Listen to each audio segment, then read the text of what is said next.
बच्चों, आज हम पढ़ेंगे मोशन इन टू डायमेंशन। अभी तक हमने मोशन वन डायमेंशन पढ़ा, स्ट्रेट मोशन, जिसमें ऐसे का मोशन भी हम पढ़ चुके, हॉरिजॉन्टल मोशन भी हम पढ़ चुके और वर्टिकल मोशन भी हम पढ़ चुके। अब हम पढ़ेंगे टू डायमेंशन मोशन, ऐसा मोशन जिसके अंदर दोनों कोऑर्डिनेट चेंज होंगे, एक्स भी और वाई भी। ठीक है, ये आज मोशन इन टू डायमेंशन का पार्ट वन है। और मोशन इन टू डायमेंशन के अंदर अपने दो ही टॉपिक हैं, एक तो है प्रोजेक्टाइल मोशन, ठीक है, और दूसरा जो है वो है आपके पास सर्कुलर मोशन। तो एक है अपने पास प्रोजेक्टाइल मोशन और एक है अपने पास सर्कुलर मोशन। और आज हम पढ़ेंगे सबसे पहले कौन सा मोशन, प्रोजेक्टाइल मोशन। तो आइए शुरू करते हैं प्रोजेक्टाइल मोशन को। देखिए क्या करते हैं, प्रोजेक्टाइल मोशन कैसा मोशन होता है, चर्चा करते हैं इस बात की। देखिए, जब एक पार्टिकल को, मान लीजिए कोई पार्टिकल है, u वेलोसिटी से थीटा डिग्री एंगल पर इस प्रकार फेंका जाएगा तो वो यूं जाएगा। ठीक है, इस मोशन को हम क्या बोलते हैं, प्रोजेक्टाइल मोशन बोलते हैं। इस पाथ को, ठीक है, जिस रास्ते पे चला है, इस रास्ते को हम क्या बोलते हैं, प्रोजेक्टाइल पाथ बोलते हैं, ये पाथ को प्रोजेक्टाइल बोलते हैं। तो यहां हमने u वेलोसिटी से फेंका है, जितना दूर ये गिरता है, जितना दूर ये गिरेगा उसे हम क्या कहेंगे, रेंज कहेंगे। जितने टाइम में ये गिरेगा उसे हम क्या कहेंगे, टाइम ऑफ फ्लाइट कहेंगे। ठीक है, अब देखो इस मोशन को हम, अच्छा एक चीज और, चलते समय जिस मैक्सिमम ऊंचाई को ये छुएगा h, उसे हम क्या कहेंगे, मैक्सिमम हाइट कहेंगे। ये चीजें हमें ध्यान रखनी है। ठीक है, चलिए, तो जितना दूर गिरेगा वो हो गया रेंज, जितने टाइम में गिरेगा वो हो गया टाइम ऑफ फ्लाइट। ठीक है, इस पाथ को हम क्या कहेंगे, प्रोजेक्टाइल पाथ कहेंगे। और चलते समय जिस ही मैक्सिमम ऊंचाई को छुएगा उसे हम क्या कहेंगे, मैक्सिमम हाइट कहेंगे। जिस वेलोसिटी से हमने इसे फेंका है वो इनिशियल वेलोसिटी u हो गई। ठीक जी, बढ़िया। अब देखिए, इससे पढ़ने से पहले एक बात आपको बता दूं, हमें कंपोनेंट बांटने आने चाहिए। कंपोनेंट बांटने कैसे बांटते, देखो, यदि मान लीजिए कोई वेक्टर ऐसे है f, सपोज करो मैं इस ऑब्जेक्ट को यूं खींचूं, तो ये यूं भी चलेगा, मतलब कुछ इसका मोशन ऐसा होगा, कुछ इसका मोशन ऐसा होगा।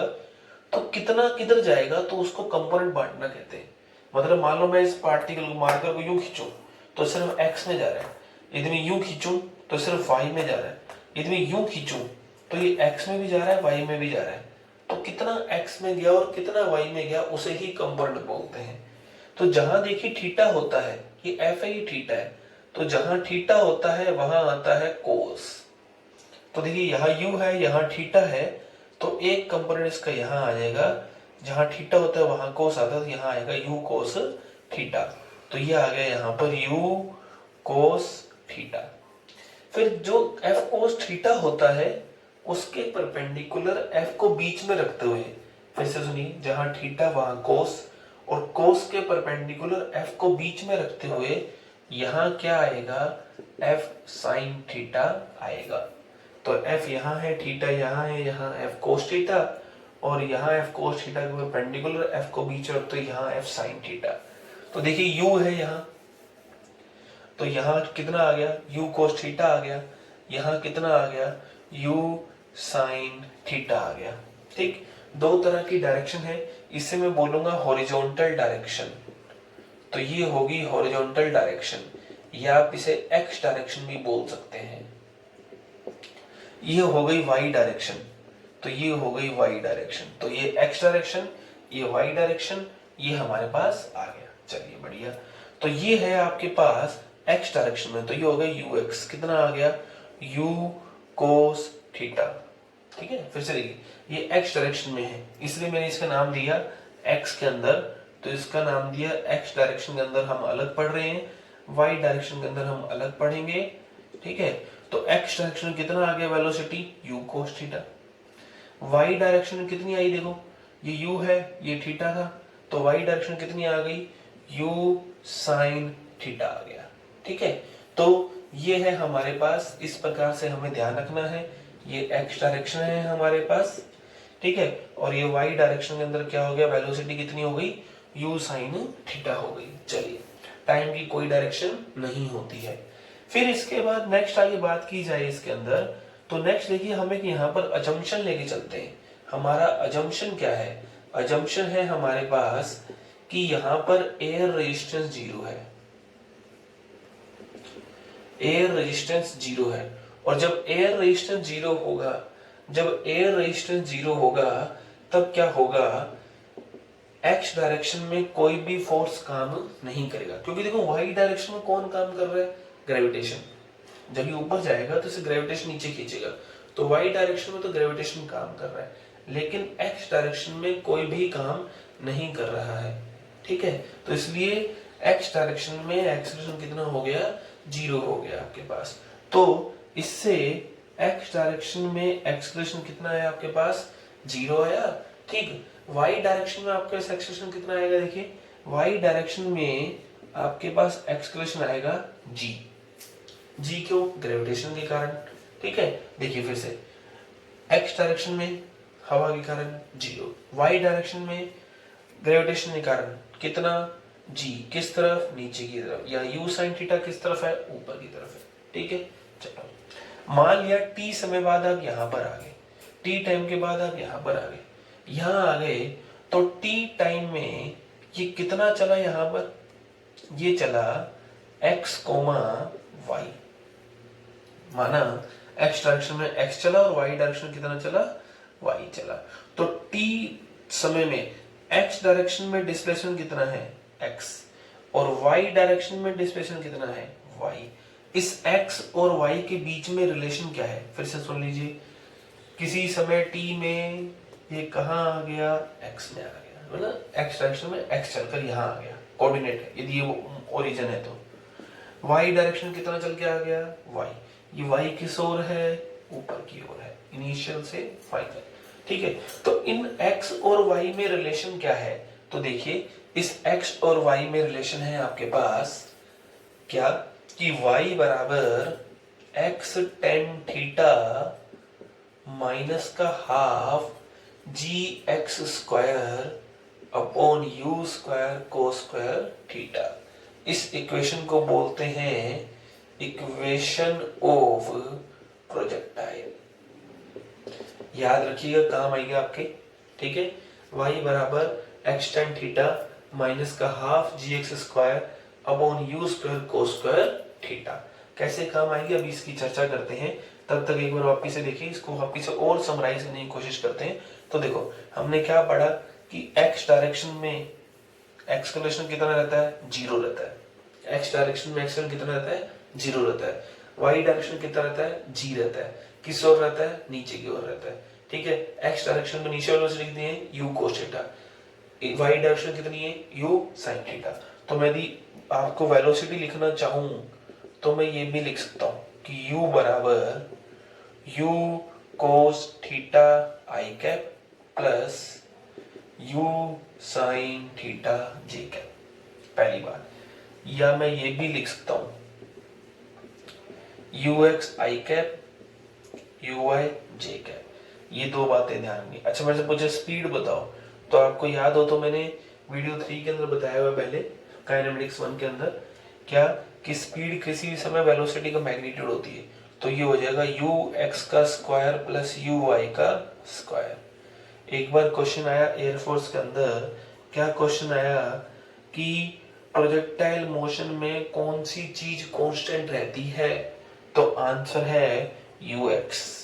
एक्स डायरेक्शन में वेलोसिटी, एक्स डायरेक्शन में वेलोसिटी हमेशा क्या रहती है? कांस्टेंट रहती है। ये आपको ध्यान रखना है। तो ये हो गया हमारे पास स्पीड। न्यूमेरिकल में आपको ये भी मिल सकता है, ये भी मिल सकता है। अभी आगे अपनी इसके ऊपर और चर्चा करेंगे। ठीक है, अब कुछ छोटे मोटे फॉर्मूले हम पढ़ते हैं जो हमें ध्यान रखने हैं। कौन कौन से फॉर्मूले हैं देखिए, तो सुनिए। सबसे पहला फॉर्मूला आता है आपके पास किसका? टाइम ऑफ फ्लाइट का। तो टाइम, आपको सीधा फॉर्मूला याद रखने, डेरिवेशन याद करने की कोई जरूरत नहीं है। सो सबसे पहले फॉर्मूला आता है टाइम ऑफ फ्लाइट का। तो टाइम ऑफ फ्लाइट का टी का क्या फॉर्मूला है? 2u sin थीटा अपॉन जी। 2u sin थीटा अपॉन जी। अच्छा, अब u sin theta u sine theta क्या u y के बराबर है? हाँ जी है। तो टाइम ऑफ फ्लाइट किसके बराबर हो गया? 2 इंटू यू वाई अपॉन जी। आपको याद हो तो हमने मोशन तो ग्रेविटी के अंदर पढ़ा था टाइम ऑफ फ्लाइट का फॉर्मूला, वहां हमने पढ़ा था 2u अपॉन जी। ये u किस ओर था? ये u था ऊपर की ओर। क्वेश्चन था कि जब किसी ऑब्जेक्ट को u वेलोसिटी से ऊपर फेंका जाएगा तो वापस से नीचे आएगा कितने समय बाद? 2u अपॉन जी के बाद। यहाँ क्या है? यहाँ है यू वाई अपॉन जी, और यू वाई भी किस तरफ है? ऊपर की तरफ। ये तो सेम फॉर्मूला मिलता जुलता है। नेक्स्ट फॉर्मूला आएगा हमारा किसका? मैक्सिमम हाइट का। मैक्सिमम हाइट का फॉर्मूला आएगा, तो मैक्सिमम हाइट का फॉर्मूला क्या आएगा? वो आएगा you square sine square theta upon 2g। You square sine square theta upon 2g। अब देखिए you square sine square theta किसके बराबर हो गया? यू वाई के। तो आपके पास ये चीज किसके बराबर आ गई? Maximum height. ये मैक्सिमम हाइट आ गई you Y square upon 2g के बराबर। ठीक है। अब आपको फिर से याद दिलाता हूं मैं, हमने पढ़ा था कि u बराबर under root 2gh motion under gravity के अंदर। ठीक, तो h बराबर कितना आया था यहां से निकल के? u square upon 2g। ये u किस ओर था? ये u था ऊपर की ओर। ये u किस ओर था? ऊपर की ओर था। यदि ये u ऊपर की ओर था तो यहाँ uy भी तो ऊपर की ओर ही है। तो इस तरह से मैक्सिमम हाइट का फॉर्मूला क्या आया? uy का स्क्वायर अपॉन 2g। ठीक है, ये सेम फॉर्मूला आपके पास आ गया। चलिए बढ़िया है। तो ये आ गई मैक्सिमम हाइट uy का स्क्वायर अपॉन 2g। ठीक, एक बात और ध्यान रखें कि मैक्सिमम हाइट पर वेलोसिटी का y कंपोनेंट क्या होता है? 0 होता है। क्यों होता है?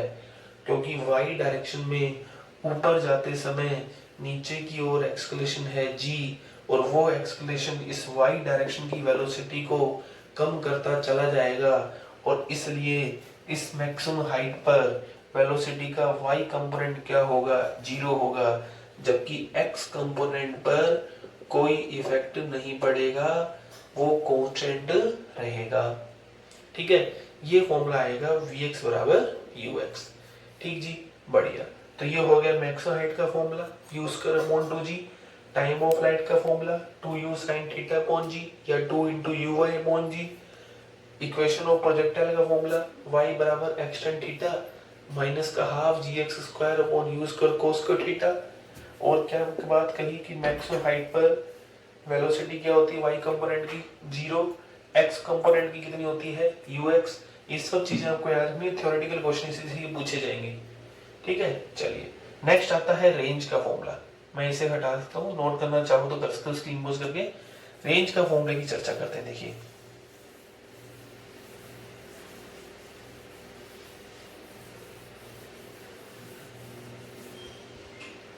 तो रेंज का फॉर्मूला क्या आएगा? रेंज का फॉर्मूला आएगा r बराबर u square sine 2 theta upon जी।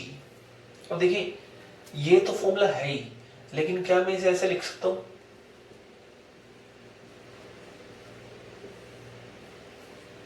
लिख सकते हैं जी।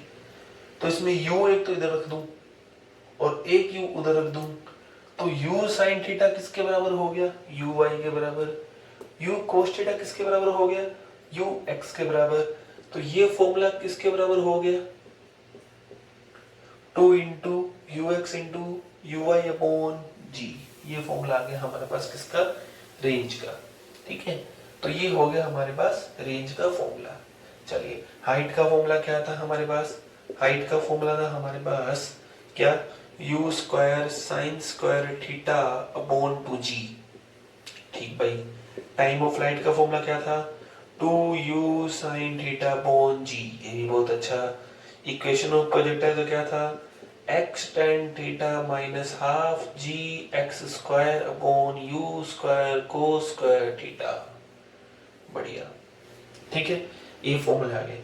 अभी तक हम जो करते आए हैं सभी के अंदर ही एयर रेजिस्टेंस हमने क्या मान रखा है? 0। अब कुछ छोटी मोटी बातें सबसे पहले तो न्यूमेरिकल की बात करें तो देखो, एक तो न्यूमेरिकल ये हो गया, वो बोल दो कि बेटा u बराबर 5 मीटर पर सेकंड है और थीटा बराबर 37 डिग्री या 60 degree what ever is it, और कह दो ये कुछ भी निकाल दो, कर लो। थीटा की वैल्यू रखनी, यू की वैल्यू रखनी, जी की वैल्यू 10 भी मान सकते हो, 9.8 भी मान सकते हो। एक क्वेश्चन ऐसा आया कि किसी ऑब्जेक्ट को u बराबर 2y प्लस 3j की वेलोसिटी से फेंका गया। इसी ऑब्जेक्ट को u बराबर, इसे थोड़ा और आसान करा दे, 3i प्लस 4j की वेलोसिटी से फेंका गया। तो कहा गया बताइए उसकी रेंज क्या है, उसकी हाइट क्या है, उसका टाइम ऑफ फ्लाइट क्या है। अब देखो यहां पे इस फॉर्मूले को मैंने ऐसे भी लिखवाया था आपको, इस फॉर्मूले को ऐसे भी लिखाया था। तो आपको ये नहीं कि अब आप इस समय u निकाले और फिर थीटा निकाले, नहीं, कोई भी जरूरत नहीं है आपको। आपको यहीं से ही दिखाई दे रहा है कि ux किसके बराबर है, 3 के। ठीक है, मैंने आपको लिखवाया भी था कि u बराबर कितना होगा, तो ux किसके बराबर हो गया, 3 के, और uy किसके बराबर हो गया, 4 के। तो ऐसे में टाइम ऑफ फ्लाइट किसके बराबर हो जाएगा, टाइम ऑफ फ्लाइट है 2uy मतलब 4 अपॉन g मतलब 10, 9.8 व्हाटएवर इज इट। तो ये टाइम ऑफ फ्लाइट सीधा हो गया। इसमें आपको किसी भी तरीके से ux और uy को अलग अलग निकालने की जरूरत नहीं है। h निकालना है, uy का स्क्वायर अपॉन 2g, uy कितना है 4 अपॉन 2 इंटू 10, लो जी h भी आ गया। कहा जी रेंज निकालो, 2 इंटू ux 3, uy 4 अपॉन 10, ये आ गया।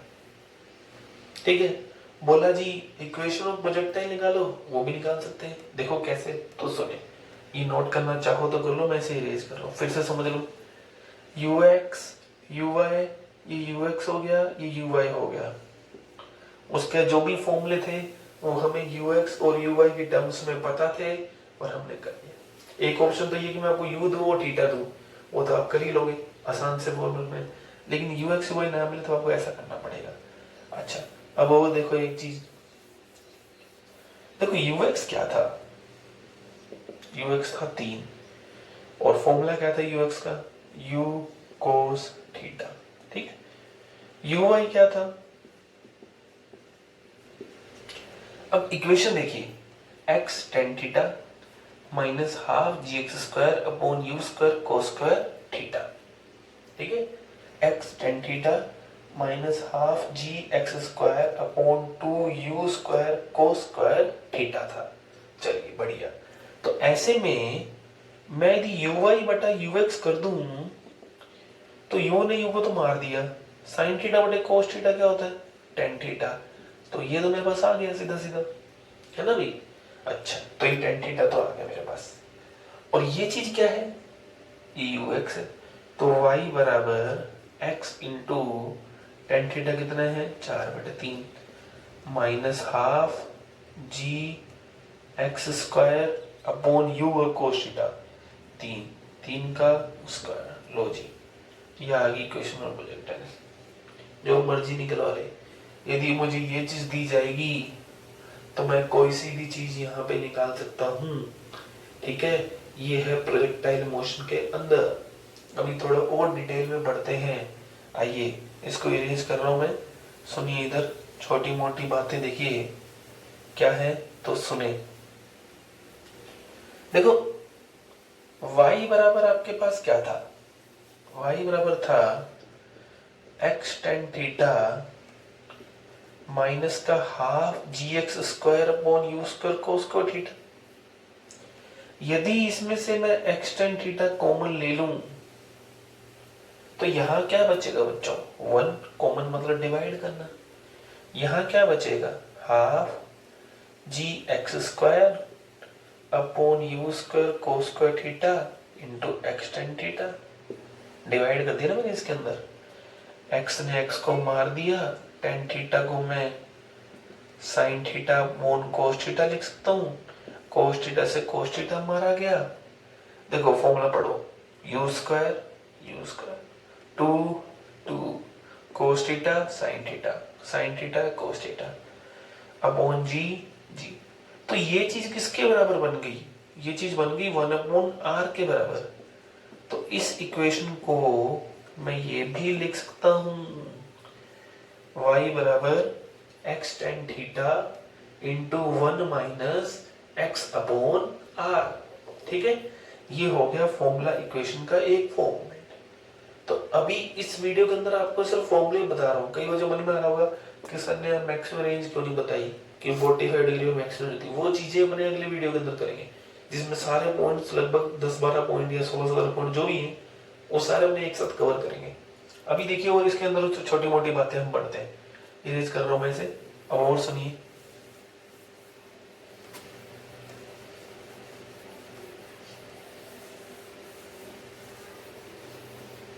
बोला गया कि किसी ऑब्जेक्ट की x डायरेक्शन में डिस्प्लेसमेंट कुछ इस प्रकार दिया जाता है और y डायरेक्शन में डिस्प्लेसमेंट कुछ इस प्रकार दिया जाता है। कहा गया फाइंड इनिशियल वेलोसिटी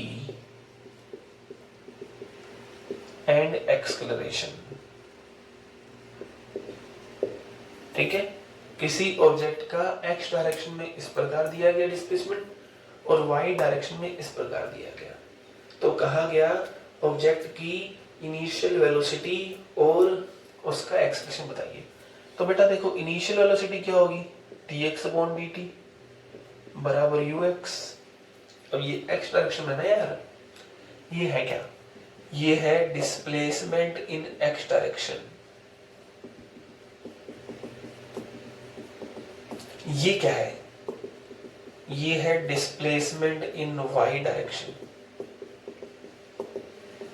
ठीक है, अच्छा तो dx बटा dt मुझे क्या देगा, dx बटा dt मुझे देगा डिस्प्लेसमेंट इन x डायरेक्शन। करो कितना, सॉरी वेलोसिटी इन y डायरेक्शन, करो 4t।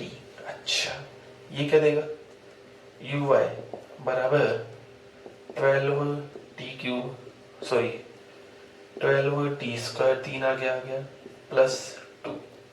ठीक भैया, बढ़िया। अब t बराबर 0 पर ux कितना आ रहा है, ये आ रहा है 0।